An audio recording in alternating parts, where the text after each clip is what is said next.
Friends, मैं आज आपको बीएड का मैथ्स का लेसन प्लान बनाना सिखाती हूँ। सब हिंदी में सबसे पहले ऊपर डालते हैं पाठ योजना। पाठ योजना कितनी है हमारी, जैसे पाठ योजना 1, उसके बाद दिनांक, फिर विषय, फिर कालांश, फिर कक्षा, फिर प्रकरण और फिर समय। उसके बाद आते हैं सामान्य उद्देश्य, जो कि हमारे विषय से संबंधित होते हैं। जैसे गणित विषय के लिए छात्रों में गणित के प्रति रुचि उत्पन्न करना, छात्रों की तर्क शक्ति का विकास करना, छात्रों की मानसिक क्षमता में वृद्धि करना, छात्रों को गणित की दैनिक जीवन में उपयोगिता को बताना। फिर आते हैं विशिष्ट उद्देश्य, जो कि टॉपिक से संबंधित होते हैं। जैसे ज्ञानात्मक, छात्र बीजीय व्यंजक का अर्थ समझ सकेंगे। बोधात्मक, छात्र बीजीय व्यंजक से संबंधित जानकारी प्राप्त कर सकेंगे। क्रियात्मक, छात्र बीजीय व्यंजक से संबंधित प्रश्न हल कर सकेंगे। उसके बाद आती है शिक्षण सामग्री।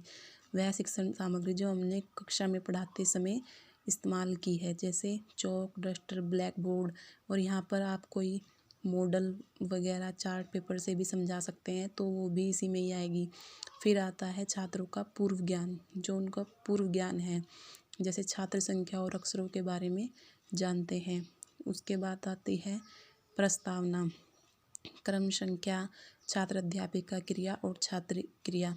छात्र अध्यापिका क्रिया में अध्यापिका छात्रों से क्वेश्चन पूछती है, जैसे 1 2 3 को गणित की भाषा में कैसे लिखते हैं, तो छात्र बताते हैं 1 2 3। जो छात्रों ने उत्तर दिया होता है उसी से हमें दूसरा प्रश्न बनाना होता है।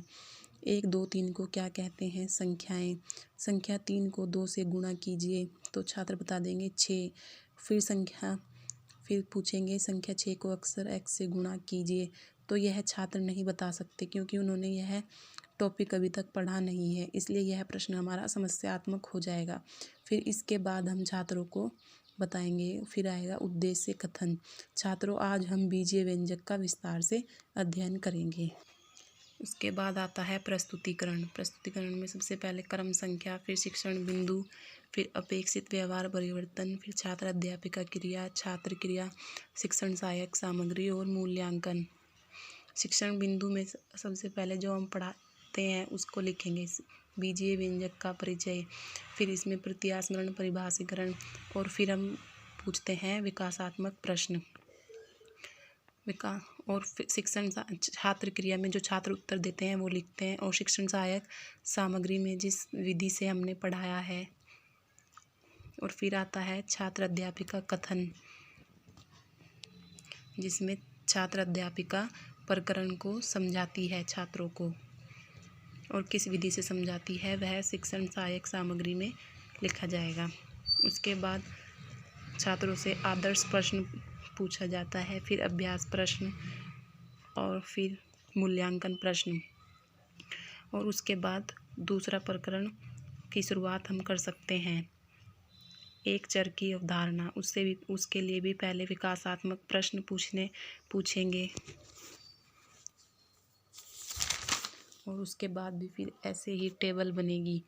क्रम संख्या, शिक्षण बिंदु, अपेक्षित व्यवहार परिवर्तन, छात्र अध्यापिका क्रिया, छात्र क्रिया, और शिक्षण सहायक सामग्री और मूल्यांकन। विकासात्मक प्रश्न के बाद छात्र अध्यापिका प्रकरण को समझाती है और छात्र ध्यानपूर्वक सुनते हैं।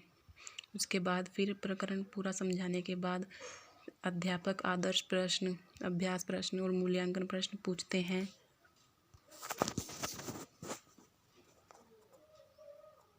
उसके बाद पुनरावृत्ति प्रश्न, फिर श्यामपट्ट कार्य, और फिर गृह कार्य, और उसके बाद आता है रिमार्क।